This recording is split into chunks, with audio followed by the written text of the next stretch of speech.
اعوذ باللہ من الشیطان الرجیم بسم اللہ الرحمن الرحیم السلام علیکم ورحمۃ اللہ وبرکاتہ۔ آپ دیکھ رہے ہیں A to Z عملیات چینل۔ آج میں آپ کے لیے ایک ایسا عمل یا وظیفہ لے کر حاضر ہوا ہوں جس کے ذریعے سے آپ بہت سارے مسائل پریشانیاں آپ حل کر سکتے ہیں۔ وہ عمل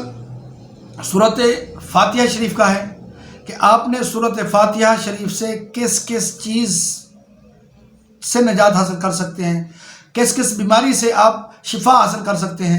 کن کن مشکلات اور پریشانی کی صورت میں آپ سورہ فاتحہ پڑھیں، کس طرح پڑھیں، کتنی بار پڑھیں تو ہم سورہ فاتحہ سے ہم صحیح معنی مستفیض ہو سکتے ہیں۔ تو آج میں سورہ فاتحہ کے حوالے سے آپ کے سامنے چند مسائل، چند پریشانی شیئر کروں گا۔ مزید پھر جو باقی جتنے بھی ہیں وہ وقتاً فوقتاً آپ کو سورہ فاتحہ کے حوالے سے ویڈیو ملتی رہیں گی۔ آج چند ہیں۔ سب سے پہلے سماعت فرمائیں کہ سورۃ فاتحہ کے ساتھ آپ نے بسم اللہ شریف پڑھنی ہے جب بھی، چونکہ سورۃ فاتحہ کے ساتھ بسم اللہ کے جز ہونے یا نہ ہونے پر علماء کا اختلاف ہے۔ تو بہتر یہی ہے کہ جب بھی آپ جس مقام پر، جس چیز کے لیے، جس وجہ کے لیے آپ نے سورۃ فاتحہ پڑھنی ہے تو اس کے ساتھ جتنا بار آپ سورۃ فاتحہ پڑھیں گے ہر بار بسم اللہ کو اس کے ساتھ ملا لیں گے تاکہ آپ صحیح معنی مستفید ہو سکیں اس صورت سے۔ تو آج میں آپ کو جو بتانے والا ہوں کہ سورۃ فاتحہ کو سب سے پہلے آپ نے 41 بار پڑھنا ہے اور ہر بار آپ نے بسم اللہ شریف بھی ساتھ پڑھنی ہے، اور اس کے اول آخر آپ نے 11 بار درود شریف پڑھنا ہے۔ اور ہر وہ بیماری جو مشکل ترین ہو، جو بہت زیادہ پرانی ہو چکی ہو، یا ہسپتالوں کے اندر چکر لگا لگا کر تھک چکے ہوں، تو ایسی صورت میں آپ سورۃ فاتحہ شریف کو 41 بار پڑھیں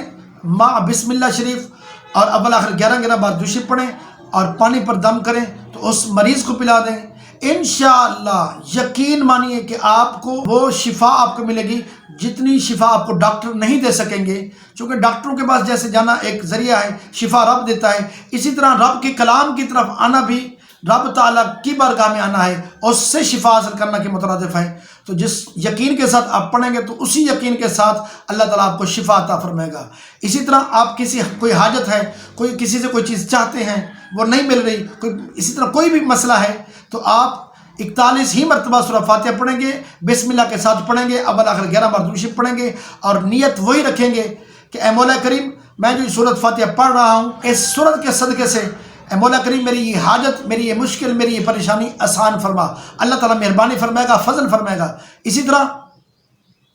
اگر کسی کو بخار ہے اور بخار بھی کافی دنوں سے ہے تو اس کے لیے آپ نے سورۃ فاتحہ مع بسم اللہ 7 بار پڑھیں، اول آخر 11 بار درود شریف پڑھیں اور اس پر پانی پر دم کریں اور اس بخار والے مریض کو پلا دیں۔ یقین کے ساتھ پلائیں گے تو یقیناً آپ کو شفا ملے گی یا اس مریض کو شفا ملے گی۔ اور اسی طرح کوئی زہر والی چیز، موذی کوئی جانور جس کے کسی نے ڈنک مار دیا تو اس کی زہر جسم میں پھیلتی جا رہی ہے، تو ایسی صورت میں آپ نے سورۃ فاتحہ کو 41 بار پڑھنا ہے بسم اللہ کے ساتھ، اور ساتھ میں اول آخر 11 بار درود شریف پڑھیں۔ اور جب یہ پڑھ لیں اور ساتھ میں ایک آیت ہے وَإِذَا بَطَشْتُمْ بَطَشْتُمْ جَبَّارِينَ، اس آیت کو آپ نے 11 بار بھی ساتھ پڑھ لیں اور پانی پر دم کریں، اور اس پانی کے اندر نمک تھوڑا سا مکس کر لیں، اور جس جگہ پر اس زہر والی چیز نے آپ کو ڈنگ مارا ہے تو اس پر یہ نمک والا پانی اس پر لگائیں اور کچھ پانی پی لیں اور کچھ پانی اس کے جسم پر چھڑک دیں، تو انشاءاللہ العزیز وہ زہر سے محفوظ ہو جائے گا، زہر اس پر اثر نہیں کرے گی۔ اور اسی طرح کسی کو نسیان کی بیماری ہے، بھول جاتا ہے، وہ کسی بھی ایج کا ہے، کسی بھی عمر ہے، کوئی بھی عمر ہے، تو ایسی صورت میں سورۃ فاتحہ کو لکھیں، ساتھ بسم اللہ لکھیں۔ ایسے برتن جس کو ہم چینی کا برتن بولتے ہیں، یا چینی کا اگر برتن نہیں ملتا،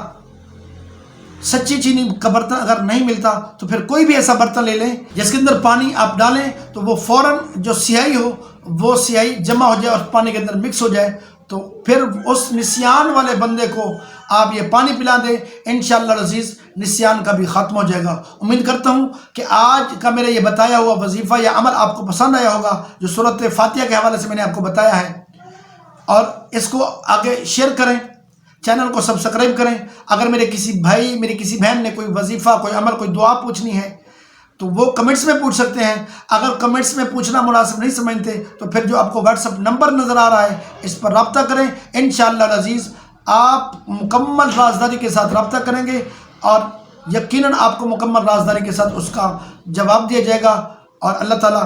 کی فضل اور مہربانی سے آپ اس پریشانی سے نجات حاصل کر لیں گے. اللہ تعالیٰ ہم سب کا ناصر ہو. السلام علیکم ورحمۃ اللہ وبرکاتہ.